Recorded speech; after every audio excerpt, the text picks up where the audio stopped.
Your church needs an operating system. That may sound really funny to your ears because it sounds like very businessy. And when you have something you have to do, you have to actually know all of the steps before you can back up and figure out how to do it. But what an operating system does is actually simplifies the work that you have as a pastor and for church leaders, and also really helps everyone to be on the same page. Planning gives you guardrails, right?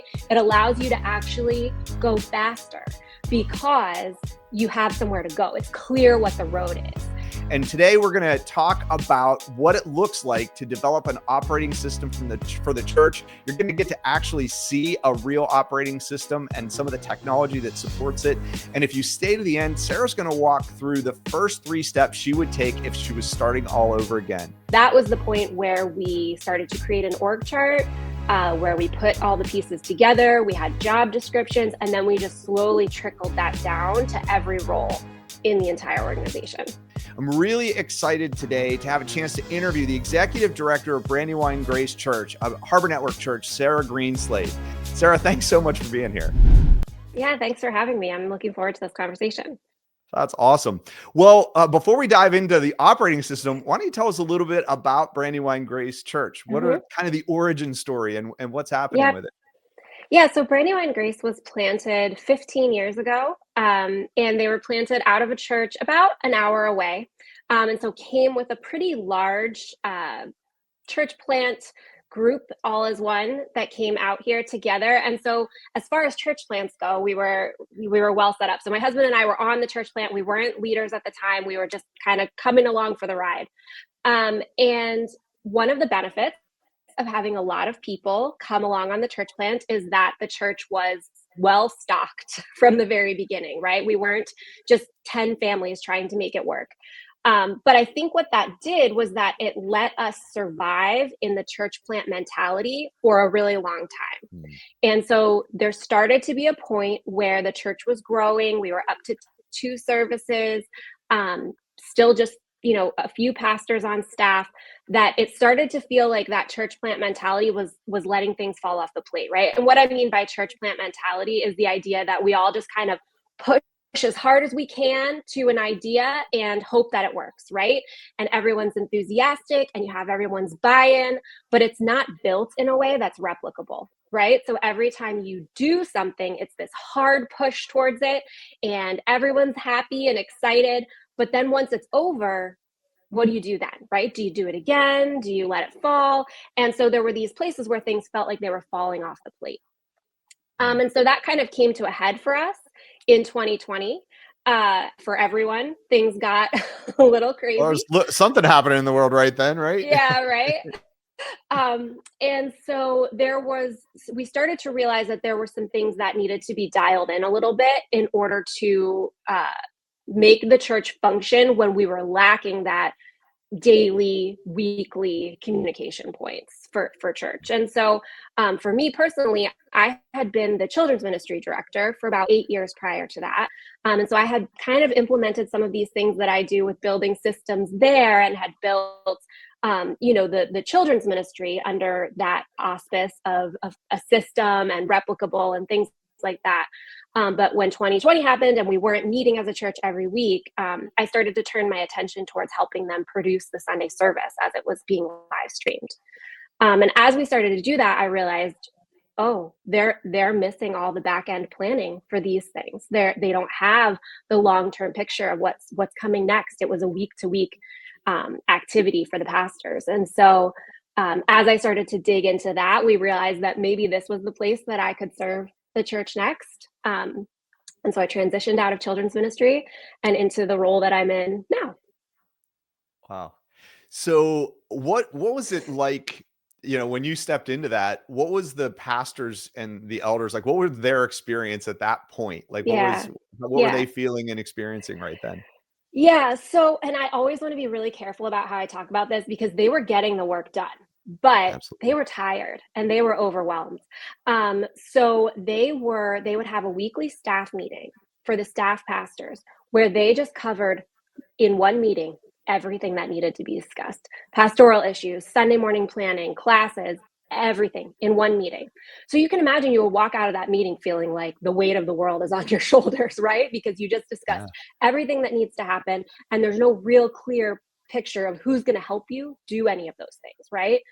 Um, and so we were also in a time where one of our staff pastors, who had kind of been, he was the executive pastor, but had kind of been holding all of this together just because he has immense gifting. He was holding all of that together and was transitioning off staff.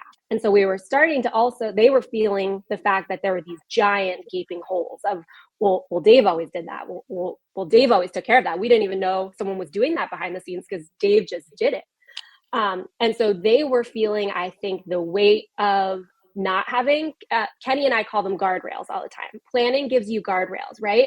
It allows you to actually go faster because you have somewhere to go. It's clear what the road is, as opposed to just everything being the road, right? So I think they were lacking those, and there were a lot of good ideas, and there were times that the ideas got follow through, and there were times that they didn't, and there were things that fell off the plate. And so I think that's where they were sitting in 2020, then when kind of, the world around us changed.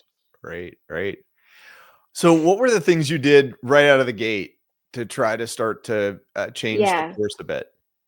Yeah, so I think at the time we were focused on Sunday morning. And so I really dug into that area and started to create planning spreadsheets. And I worked on, I had a Gantt chart that was like, well, if you need to know this by this day, you have to back that all up. And so I was doing all of the, what you describe in the book, Nehemiah's planning and preparation. When you have something you have to do, you have to actually know all of the steps before you can back up and figure out how to do it.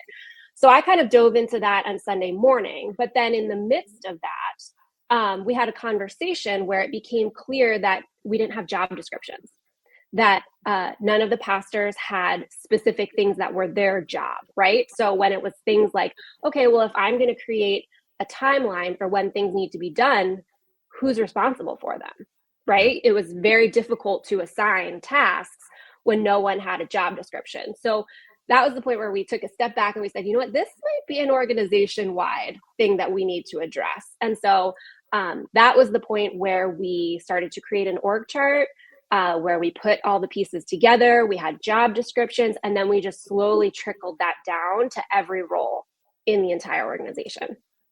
Nice.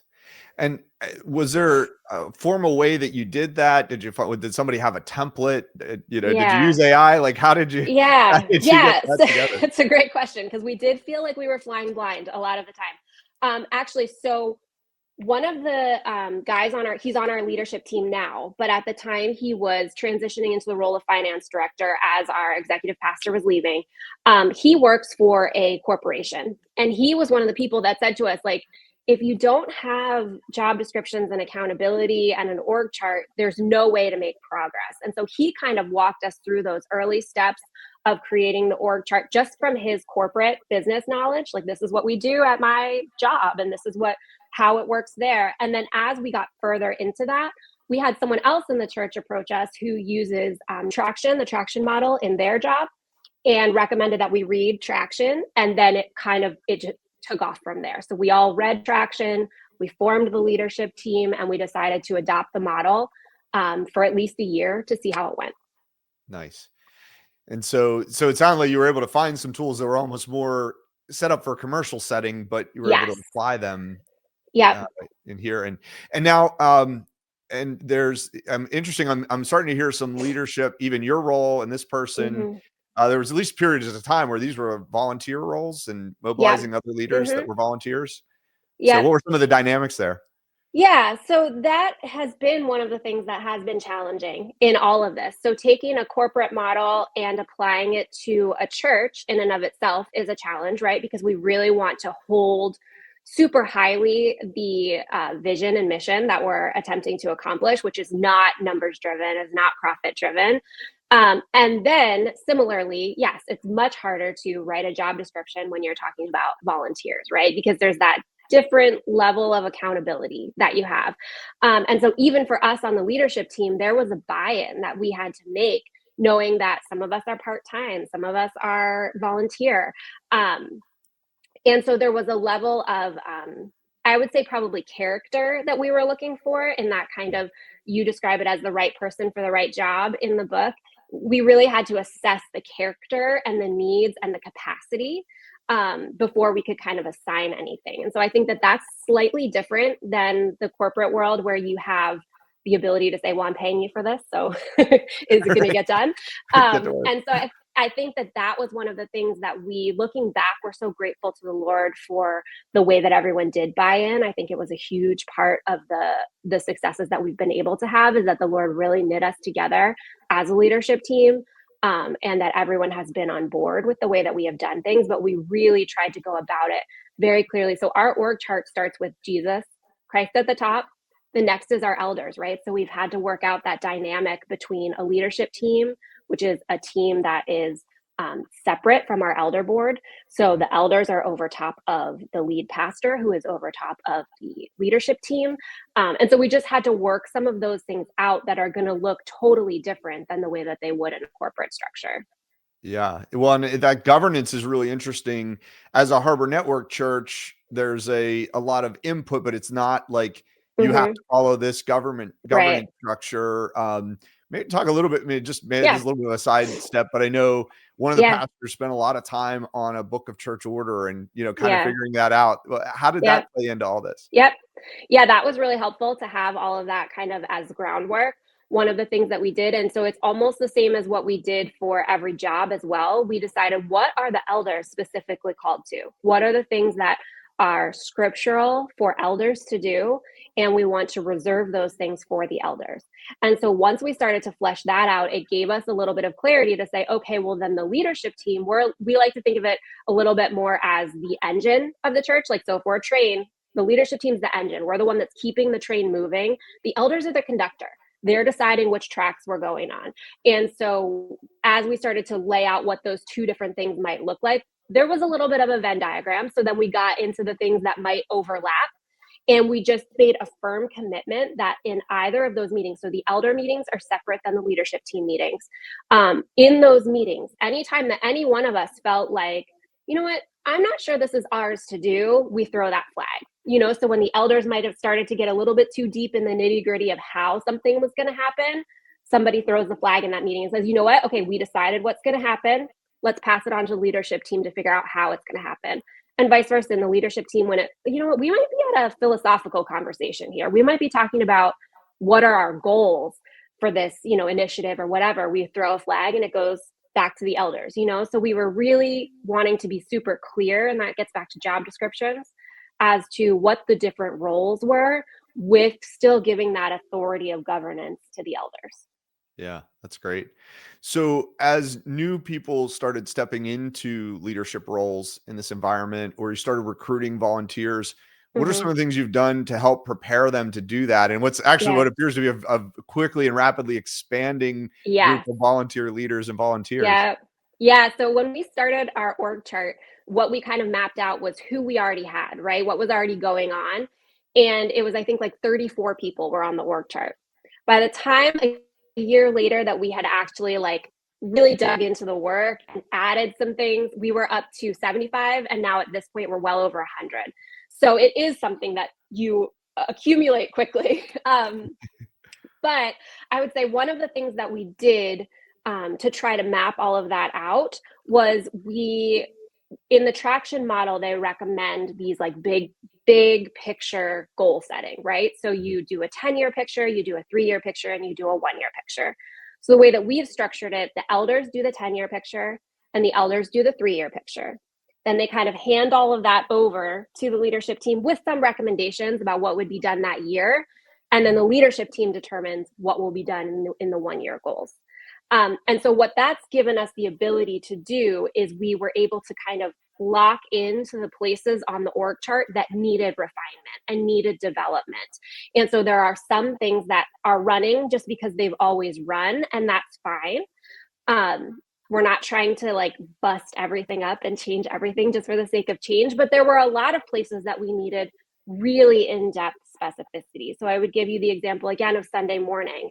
Part of my role is I'm the Sunday morning director. And so I've dug into that department and started to figure out who does what, who's my team. Now I'm meeting with my team regularly, and we're talking through all the different issues instead of these one-off conversations that could happen and everyone's confused about what's going on. So I would say that organizational structure helped us to then figure out what the areas that needed attention were, and then also prioritize, because you can't do all of it at once.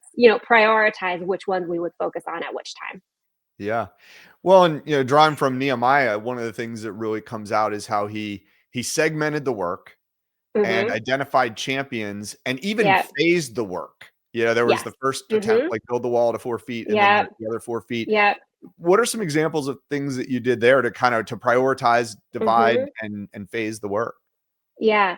So one of the things, and this goes again to like volunteers, right, is that we want to be looking at the big picture and we want to be always working towards improvement, but we're very cautious about the fact that we're asking volunteers to set goals, right? So we have on the leadership team, we have goals that we're accomplishing every quarter. But we also encourage our teams to have those goals every quarter. And so I think that that's the phased approach of Nehemiah, is that we're willing to stop and say, you know what, don't push this. Just because we said it's a 3-month goal doesn't mean it has to be a 3-month goal. The whole point of accountability is to keep it before you. It's not to check every box. You're never going to always meet your deadlines. And so by breaking things down that way, I think you can take a 1-year goal and you can say, okay, if I'm going to do this in 1 year, what do I need to do right now in the next 3 months to be able to accomplish that by the end of the year? And so we're really specific about that. And then we're really specific about stopping if something needs to be paused. Sometimes it's because, something came up that you can't move forward until this person does something, right? Or sometimes it's like in Nehemiah, another issue arises. And so it's like, you know what, this is no longer the priority. Let's press pause. We still have it. We still have all the documentation that it was ongoing, but you don't have to push forward just because it was on your list of things to do. Yeah. Well, I mean, good example, like in Nehemiah 5, where there's a press Mm-hmm. pause because Yes, everything's in exactly. motion, but there was a problem within, and it's Yeah, like let's stop and let's address this before we keep yeah, pressing ahead. exactly. Yeah. Yeah, I think that's a really helpful illustration and a good reminder. The reason that they stopped is because of their core values, right? Like Nehemiah's focus wasn't on building the wall, it was on restoring God's people. And so I think we try to do the same thing with our core values and our vision and our mission. It's so important not to get laser like focus on the thing that you're trying to accomplish, but what is it actually that God's doing here? And we all know from our everyday life that there are a lot of times we think we know what we're doing, and then God's like, hang on, let's throw a little wrench in here, and it's for our good and for his glory. And so we want to be responsive to that. Yeah, I love that. One thing, we could get really mired in the kind of the mechanics of human operating systems, but Hmm. one thing I've really found rewarding to see is just, how intentional there's been to find, the really look for the biblical foundations of how to Hmm. approach some of these things.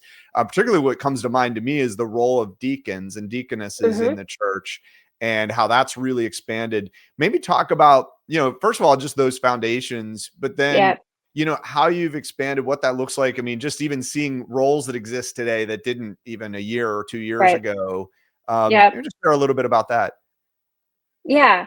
Yeah. So I think one of the things that you got to see when we laid out the org chart was that there were people that were owning large chunks of ministry that we wanted to, one, recognize the effort that they were making, but two, also equip and identify them in a way that gave authority to the ministry that they were leading. And so the org chart made that really clear. The elders were able to go through and say, based on where you sit on this org chart, are you meeting these criteria? So they came up with very specific criteria and said, it's about your influence, it's about the scope of work, it's about the time of investment. And so then this role requires you to meet the characteristics of a deacon Mm, prescribed in scripture. And so I think that we had some deacons prior to that, and there was always a little bit of confusion as to which ministries were deacons, which one weren't. And so the org chart allowed us to standardize that process, which is helpful. But I think what it also did was it provided that avenue then for saying, how is it that we are equipping people? We're not just giving them a title. It's not just a Sunday morning service where we're installing them. What are the other things that we are doing then to equip them to own the ministry of what they're doing. So I would imagine for Nehemiah, like I was thinking of all the different people that were named and thinking, he's walking along, watching them all do this, and probably, one guy he's watching and he's like, oh my gosh, I never thought of building it that way. That's so smart, and walks to the next section, and this guy's struggling and he's like, that guy, he's doing it this way and it seems to really be working. And so we were able to do that with the deacons as well, to bring them kind of together and say, okay, this is the pastor or this is the leadership team member that's over you. This is the way that you're going to interact with them. These are the things that we've seen be successful.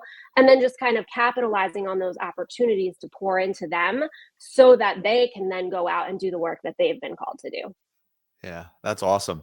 Well, and I can think of there's a lot of what I'll call expansion roles recently. Maybe just give some examples of some areas that maybe didn't have a designated deacon in the past that now that's been added. Yeah, so Sunday morning is a great example. We have added deacons kind of across the board in all of the different functions of Sunday morning. So one example would be our function support. As the use of the building and the requirements are growing, as we're mobilizing people into ministry, right? We have a lot more going on. We now have people more required of function support. It's not just Sunday morning anymore. And so as that role is expanding, we wanted to, empower Ryan, who's in that role, to build a team below him and to have the capacity to say, okay, now this is my team. These are the different components of my team. My team functions on Sunday. My team functions during the week, and start to really grow in the way that Ryan is gifted administratively to make all of that happen. Another one would be we never had a communications department.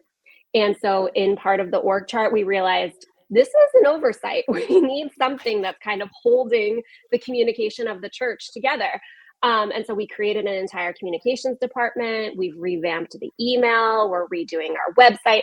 And so we added a deacon that is over our media and graphics, because as we ran through those criteria, we realized, oh, this person really has a lot of influence over what goes out into the church.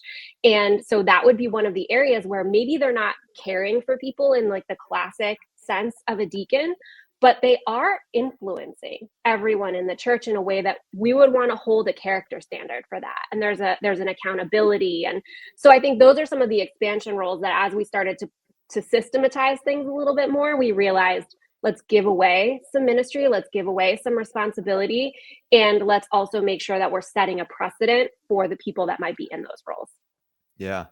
So I'm hearing a lot about the people, the role descriptions, and those interactions. What about processes and just the way, kind of the glue that holds all the pieces together? Yes. So that's really kind of my biggest role right now. So we have been slowly chipping away in probably each department to start to standardize the things that we do, right? So instead of one-off events where we just kind of do them, and then an outreach event, and then great, we did that one, let's think of another one in 6 months. We're starting to systematize. Okay, these are the things that are essential to the core of our church. So we've built an equipping session that the outreach team runs twice a year, right? And so then those are some of the things that start to get systematized, building teams for those events to be run so that it's not always falling on the deacon or the pastor overseeing that ministry to always produce those kinds of things. Same thing with our discipleship classes, that we're creating semester schedules now to say, okay, there's 3 classes offered every semester. These are the 3. One's always our new partner class, but then what are the other things that we're constantly or consistently offering? So I think what we're creating there, it's SOPs, right? So we're doing the SOPs of the work that was already being done, but we're bringing kind of like a systemized approach to it so that we're not always duplicating our effort. Does that make sense? Yeah, absolutely. Like documenting those standard operating procedures, SOPs, and well, I would think that would make it easier to think about succession planning in the future, right? Yes. Because you've documented how things are done. And Yeah. Yeah. And then we've also taken the model from Traction of the way that meetings should run, and we've pushed that down. So it's not just that our leadership team meeting runs that way. We've pushed that into all of the departments. And so I think that has also been like a standardization that has helped to get everyone on the same page. We're all talking about the same kinds of goals, and we're all attempting to uh, function. I mean, every department is going to be a little bit different, right? Operations is going to look different than your discipleship and community life department meetings. But the idea being that if we can all use something of the same system, then we're at least moving in the same direction all the time. Yeah, I love that.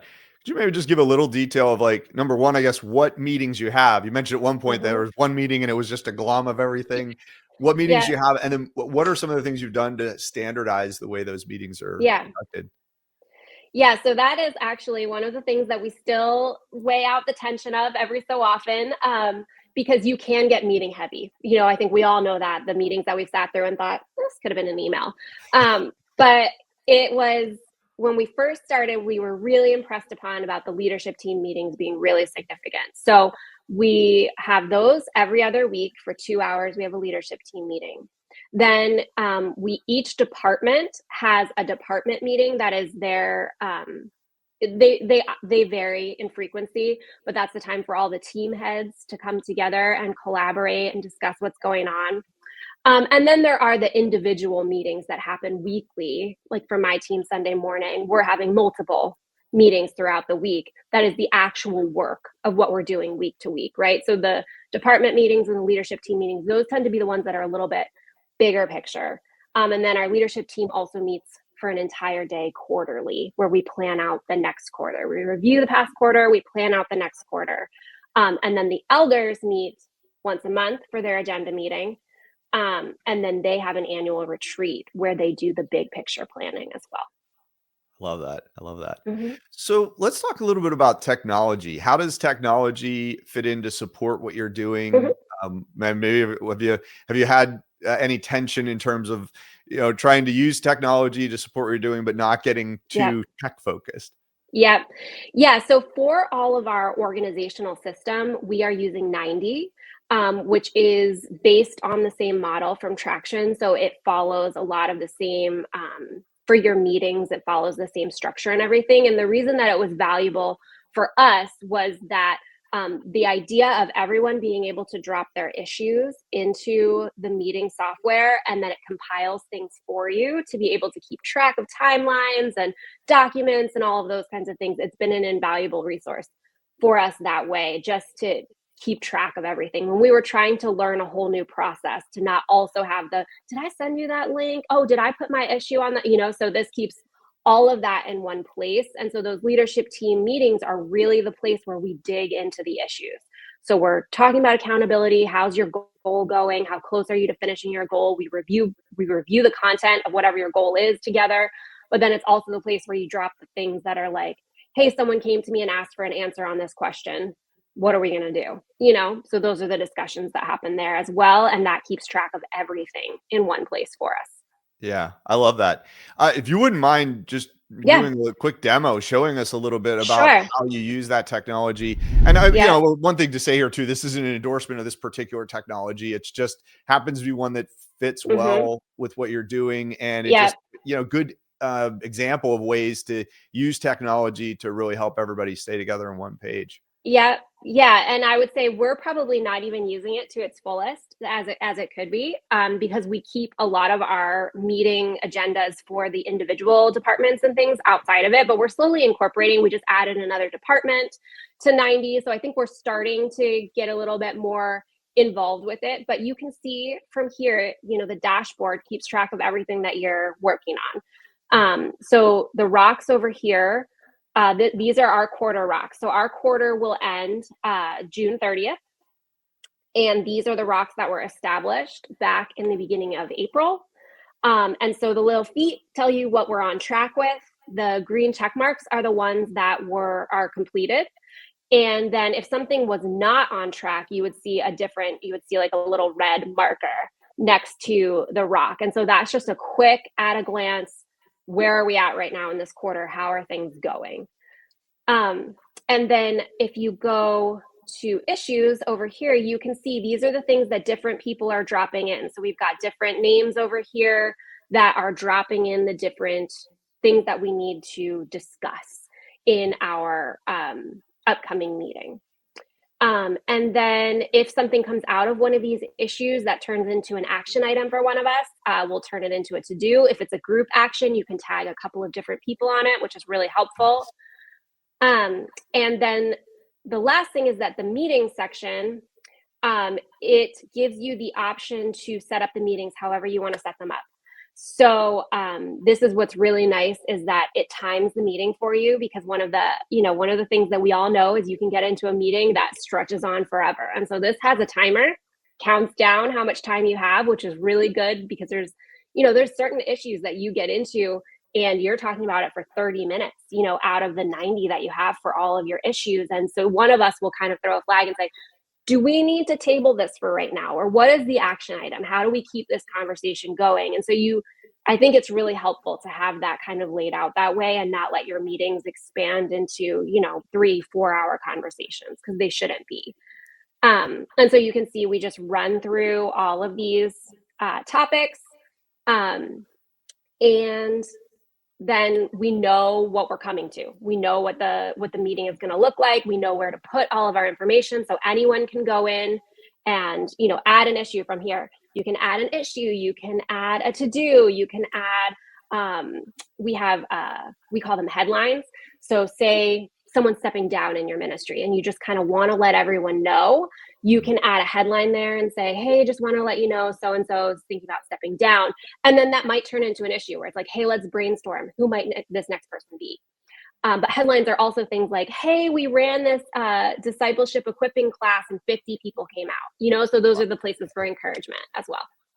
That's awesome. So it almost becomes like a little bit of a like a light communication scenario, just keeping everybody up to date. Yep. And so we start every meeting with a segue, which is our lead pastor Kenny's favorite thing to do, which is good because it's my least favorite thing to come up with. They always laugh because my questions are like, what's your favorite color? And his is always like, what was the song that you played in your car on the way to the last day of high school? You're like, what? But it's fun. It really does build that like collaboration and camaraderie. You learn things about the people that you're working with that you would not have known before. And so that's another, I think, really good aspect of this process, is that we've really come together as people and as a team, and it's really helped to build that sense of unity. Yeah.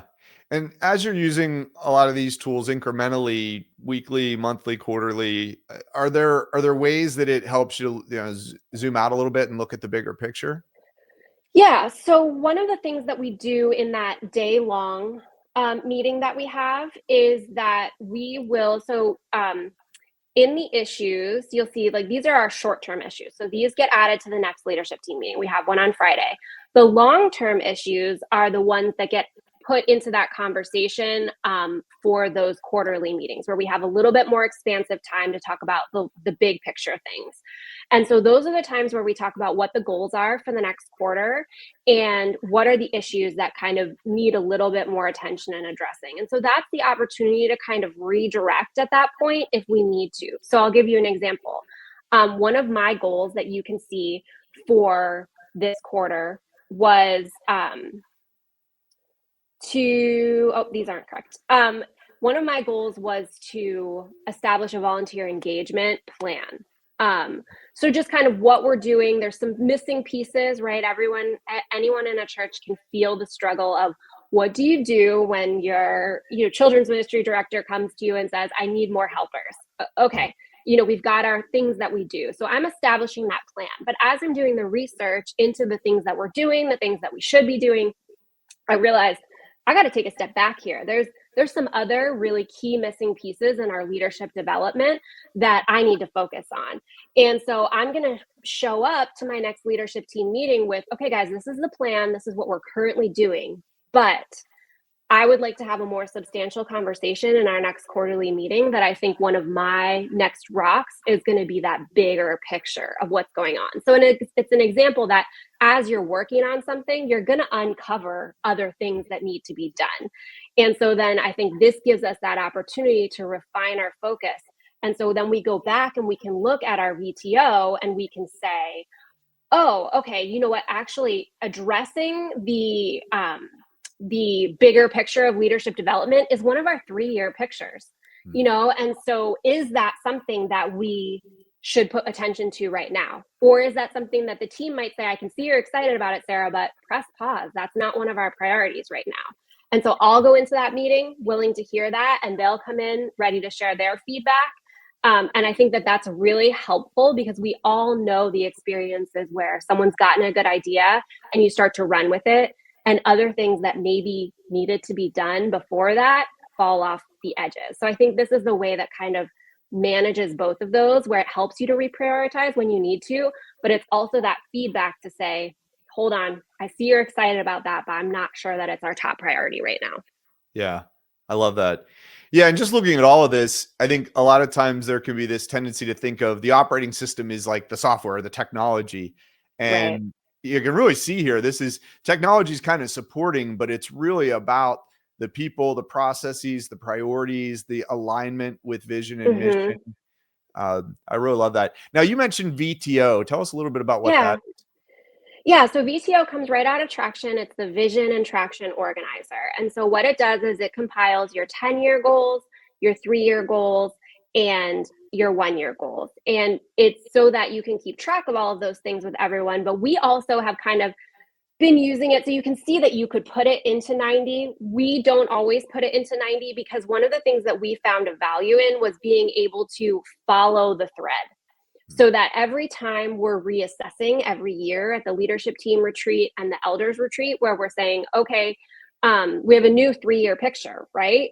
But we don't want to bump the things that were in the 3-year picture before off. And so we've started color coding them to be like, okay, these 3-year things came from 3 years ago, which means some of them should be part of our 1-year goal this year in order to actually accomplish them in the time frame that we set out. And so the VTO is where you can keep track of all of that. And then your 1-year goals are the things that you're regularly assessing in those quarterly meetings to say, am I working on this thing? Will this thing be done at the end of this year if I don't do any more on it? Or do I need to do something now in order to be done? And sometimes those things come to cross purposes. Last year, one of my goals was to create the annual reviews for everyone on staff. So we developed a 360 review plan.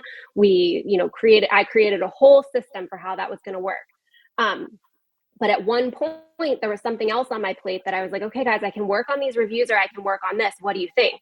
And our finance director said, well, I need you to work on the reviews, because I need those due by this date in order to finalize our budget for next year.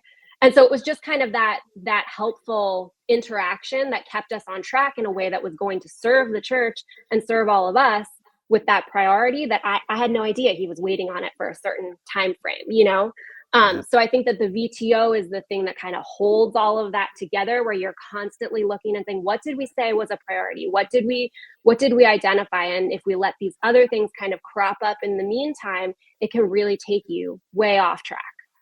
Yeah, it seems like it really gives you that ability to identify and recognize the interconnections between goals Mm-hmm. and objectives.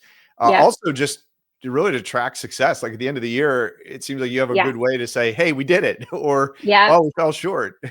Yeah, and that has been so life-giving in those meetings, in the annual meetings, to look back and say, no, we did do that. Because sometimes you can just look ahead. I'm the kind of person that's always, what's the next job? What's the next job? In one of our last meetings, we just completed this huge stage redesign project. And in the meeting where we wrapped it up, our lead pastor said, one of the things that can be hard is, the idea that you climbed the mountain and what's ahead? More mountains, but that sometimes you need to have the kind of people that like to look back and say, look at what we've done, and you need to also have the people that look forward and say, what else are we doing? But I think those are the opportunities we've really been able to stop and thank the Lord for the places that he is moving and the things that he has accomplished through us and in the church through other people. And so I think that's been really important too, to have that documentation of not just, okay, what else do we want to do? But, oh my goodness, look at what the Lord has done. Yeah, that's awesome. That's one Mhm. of the things that I love about the book of Nehemiah is there's so much detail captured that a lot of people like Mhm. feel like it's dry. I'm not sure you want to read this, but it is giving a mechanism to really report on what Yeah. all God was able to do through the people and through Nehemiah. Mhm. And sometimes that gets lost in the, and then it Yeah. was done. When Yeah. you see all that detail, it really helps to unlock Yeah. all the things that went into it. Absolutely. Absolutely. And I loved, I mean, this is my favorite part about the story is the fact that the people that Nehemiah mobilized had a vested interest in that chunk of wall. And that's one of my favorite things about my job. And one of the things that the Lord uses to help me keep my perspective on the vision and mission is when I walk in on a Sunday morning and I see people serving in their gifts and realize that the system that we've built has allowed them to do that. And then they're going out and doing the things that God has called them to do because they have that vested interest in that chunk of wall, that is so life-giving. That's the community, that's the intention of the church, that's the different parts of the body working together. And I think I see that in Nehemiah, that was his goal in all of that. It wasn't just like, oh, it's the most convenient place for you to build. It was that you had a vested interest in how well that wall was built because it was going to be defending you and your family. And I think that buy-in is the thing that actually mobilizes people. Yeah, I love that. I love that. So, tell me a little bit about what life is like for the pastors now, because at the Hmm. beginning it was like they're tired, they're Yeah. exhausted, they're kind of still in startup mode or in church plant mode, and so Yeah. what's their world look like today? Yeah, so I mean, I can tell you what they've said to me. So I think, Kenny says all the time that he feels like his brain is freed up to do the things that he is supposed to do that are specific to a lead pastor. Because he's not mired in the details anymore, he doesn't have to be the one to remember, oh, did someone tell someone to move the podium back into place after worship on Sunday morning? He knows that we've built a team to do that. Whereas in the past, he would have had to do that. And so if he's thinking that during worship, he's not engaged with the Lord over what he's about to share in a sermon. Yeah. And so I think he feels a freedom in being able to trust that the system is operating. And that doesn't mean that it's operating perfectly or that there aren't places that we still need to build it. But he's been able to experience, I think, a freedom and also more effectiveness than he's ever experienced before. And I think that is one of the things that is actually for everyone, that it's not just the lead pastors that would hopefully or any of the pastors that would hopefully feel that. I think the elders feel that their agenda meetings are now contained to things that are for the elders to determine, and then they can pass off the decision to the leadership team to implement or to figure out. So we just came up with a whole plan for elder training, and there's an elder training course, and I gave them a whole timeline. If you want to install elders here, you have to back up and be able to do this, and you have to back up. And so we walked the whole process back, and now there's a system where there's this ongoing training for new elders. And I think that those are the things that bogged down before, even down into the smaller, the smaller like aspects of like the podium, right, is significantly less important than finding new elders. Mm. But those are the things that when you build them, you actually enable everyone to do the things that God has called them to do and the giftings that God has called them to do without getting in the weeds of the things that are not theirs to do. Yeah, I love that. So if someone's watching this and they're feeling they're on the front end of this, maybe it's a church Yeah. plant that's kind of gotten to that Yeah. point, or maybe it's just a church that's been kind of operating the same way for a long time without really the same kind of intentionality. If you were going to go back to the beginning, what would be the Mhm. first 3 steps you would take? Yeah. Yeah, I think that that's a really good question because I do think that it can feel really overwhelming. And so the first things that I would do is first I would build an org chart. And you don't want to be aspirational with that. You want to be, how is this functioning right now? What does this look like right now? And it's a living document. We call it a living document all the time. Your org chart is going to change as you change, and that's okay. But you have to see how it looks right now. You have to see how things are laid out. And with the org chart is the second thing, you have to have job description. So I would write down every single thing that each person is responsible to do, because that's going to also show you the places where you have overlap. Why are two people responsible for that one thing? And the places where, hey, no one's actually doing that. Is that a problem?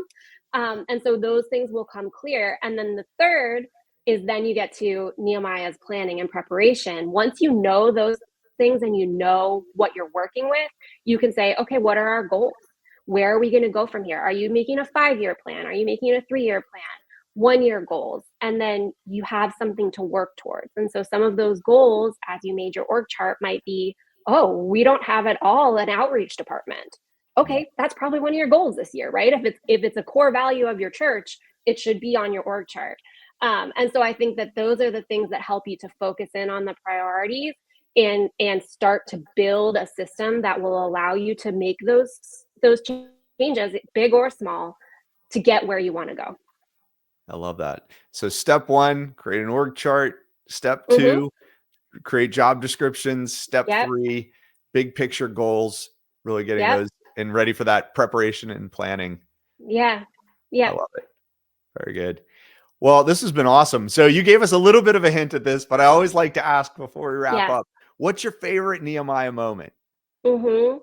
Well, I have a tenderness towards Nehemiah because I feel like a Nehemiah. Like he's very much, he thinks the way that I do. Like as I'm reading his story, I'm like, yeah, no, that makes sense. That's exactly what you should do.